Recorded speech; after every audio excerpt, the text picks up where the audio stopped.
Salut les amis, bienvenue sur la chaîne WebArtPix, j'espère que vous allez bien.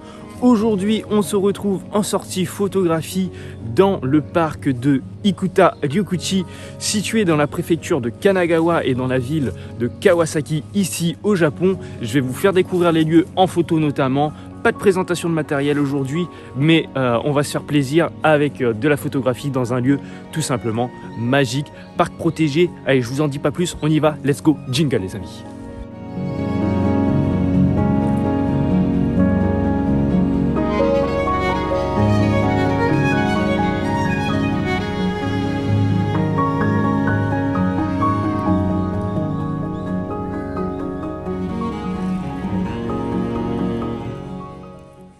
Avant d'aller plus loin dans la découverte de ce fabuleux parc, je vais vous parler un petit peu de celui-ci. Donc, il s'agit du parc d'Ikuta-Ryokuchi, donc comme je vous ai dit, situé dans la préfecture de Kanagawa et dans la ville de Kawasaki, qui est accessible via la gare de Mukogaoka-Yuen, donc soit à pied, soit en voiture, soit en bus. Donc cette gare, elle est également accessible depuis Shinjuku via la Odakyu Line, pardon.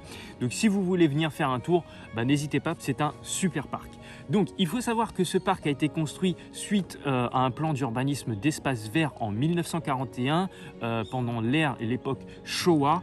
Donc ce parc était initialement un peu plus petit que ce qu'il fait actuellement. Il a grandi au fur et à mesure et fait actuellement une superficie de 179 hectares. Alors la majorité du parc est une zone protégée où on ne peut prélever aucun animal, végétal ou ce que vous voulez. Présentation du matériel qui va me suivre aujourd'hui pour de la photographie notamment. Donc pour ne pas changer, mon fidèle Canon EOS 550D avec le Tamron 70-300 mm, objectif low cost à 200 et quelques euros, je crois, je m'en souviens plus exactement, je sais pas si les prix ont changé entre temps. Donc on est parti avec ça.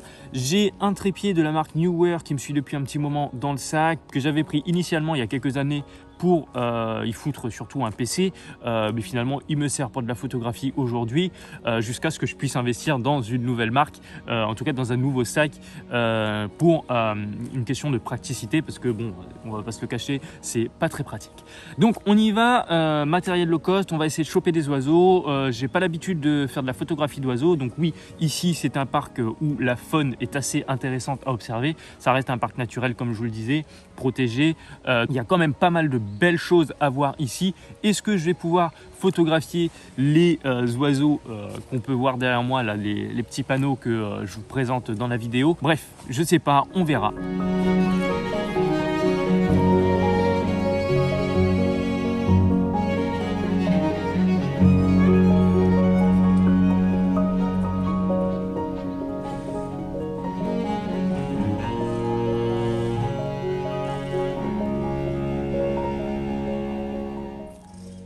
On commence notre visite dans la forêt de Han-no-Kirin, qui est tout simplement la forêt d'Alnus japonica, donc une variété d'aulne du Japon. D'ailleurs, son nom commun, c'est l'aulne du Japon, que vous pouvez voir derrière moi.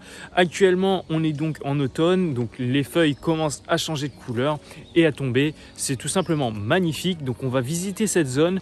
Donc, il s'agit d'une zone protégée, je le répète, donc interdit de toucher quoi que ce soit, de prendre quoi que ce soit, de ramener de la végétation ou quoi que ce soit.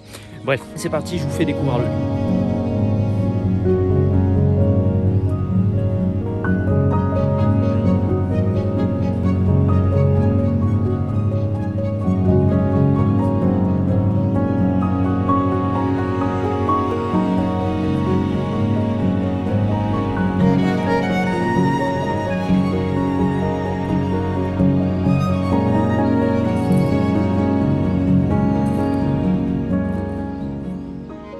Pendant que je tournais la vidéo, j'ai pu apercevoir cet oiseau qui se nourrissait de petites baies. Je me suis empressé de prendre mon appareil photo pour le photographier. Malheureusement, j'ai éprouvé énormément de difficultés à obtenir des photos de qualité avec mon Tamron 70-300 mm f4 f5.6 et un autofocus en fin de vie, éprouvant des difficultés à me choper la petite bête.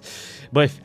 Il s'agit ici d'un oiseau non migrateur et courant à observer très fréquemment ici en cette période de l'année. Cet oiseau se nourrissait ici de cette petite espèce de baie Calicapa mollis de son nom scientifique, et Yabu Murasaki pour son nom commun japonais, plante ornementale observable au Japon et en Corée. Dans la même zone, j'ai pu prendre une photo de cette mésange de Chine ayant pour nom japonais Shijukara.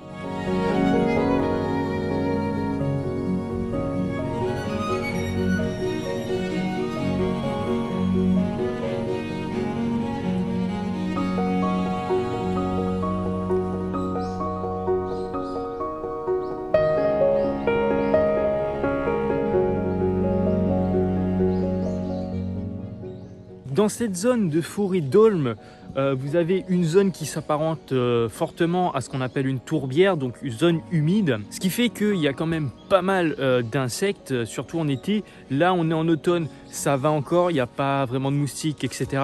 Mais je suis déjà venu ici en été et tout ce qui est moustiques, donc Suzumebachi, c'est ce qu'on appelle les frelons japonais, il y en a énormément et c'est juste, voilà quoi, ça pullule de partout.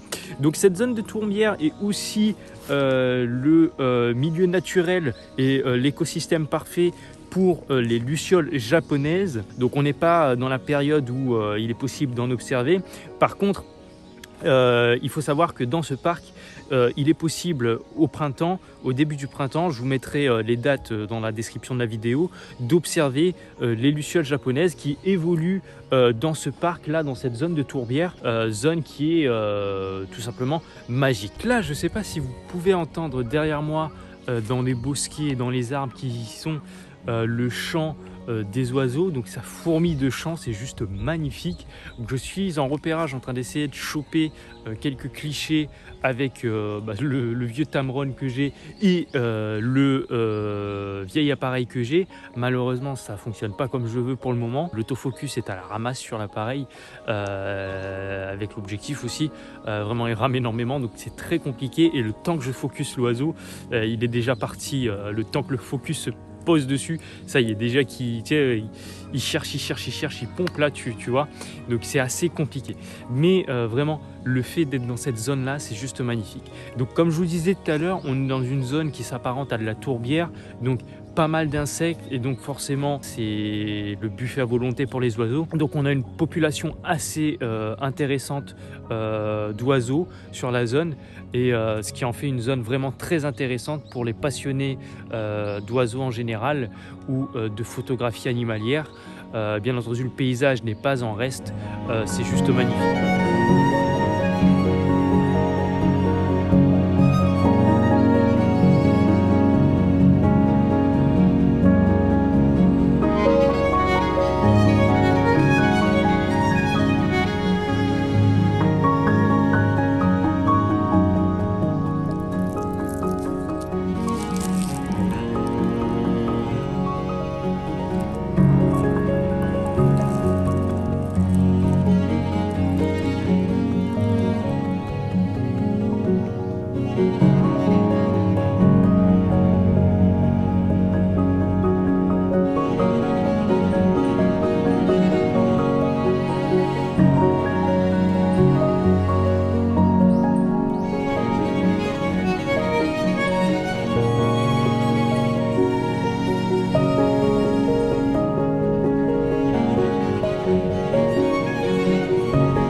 Je suis également en train d'essayer de choper quelques photos d'oiseaux qui sont dans le coin.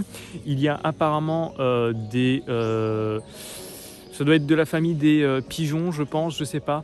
Ce sera confirmé. Il ne s'agissait donc pas d'une espèce de pigeon, mais d'une espèce de tourterelle. Il n'y a pas vraiment d'oiseaux que je cherche actuellement, mais bon, c'est mieux que rien. On ne sait jamais sur quoi on va tomber lorsqu'on fait de la photographie d'oiseaux comme ça. Donc voilà. Bon, quoi qu'il en soit, je suis en manque de stockage sur l'iPhone. Je ne sais pas combien de temps je vais pouvoir continuer cette exploration et cette vidéo photographie un peu documentaire aussi pour ma deuxième chaîne. Comme je vous dis, je suis en train de filmer en 2 fois. Faire 2 tournages d'affilée, je profite que j'ai une journée entière pour le faire. On va continuer un petit peu l'exploration dans cette direction, on verra bien ce qu'on trouve et puis je verrai quand est-ce que je mets fin au documentaire aujourd'hui. On explorera une autre zone de ce parc, Ikuta-Ryokuchi, dès que j'aurai le temps de réaliser une nouvelle vidéo afin de vous présenter ce lieu. Allez, c'est parti les amis, on continue notre exploration de la zone.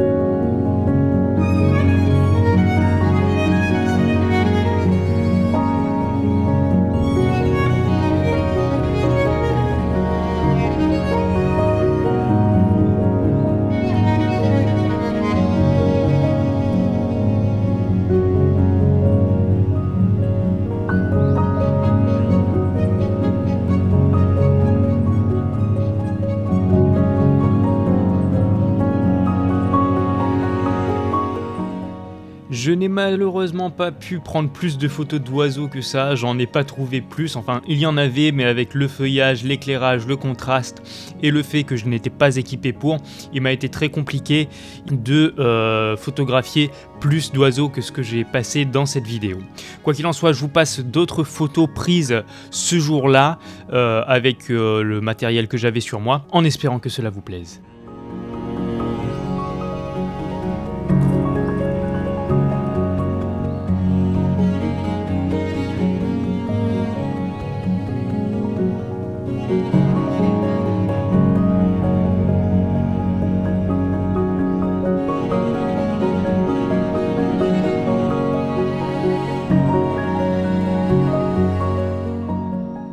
Bien entendu, si vous voulez m'aider dans le travail que j'effectue et dans le développement de cette chaîne, je vous inviterai à laisser un pouce bleu pour le référencement de la vidéo sur YouTube, mais également un abonnement pour être au courant des prochaines vidéos que je vais produire. Plus vous serez nombreux à me suivre et plus j'aurai de poids envers les sociétés telles que Canon, etc. pour emprunter du matériel, tester du matériel, vous faire des tests directement au travers de vidéos typées documentaires pour vous montrer un peu à quoi vous attendre. Donc je compte sur vous les amis, merci. Sachez qu'un contenu très similaire est disponible sur la chaîne Épopée Japon que j'anime également, avec un contenu un peu plus axé sur la découverte touristique des lieux. Donc si cela vous intéresse, n'hésitez pas à aller faire un tour, j'en serai reconnaissant. Allez, on se retrouve très prochainement pour une nouvelle vidéo sur la chaîne WebArtPix les amis. Je vous dis à très bientôt, on se retrouve très prochainement. Ciao!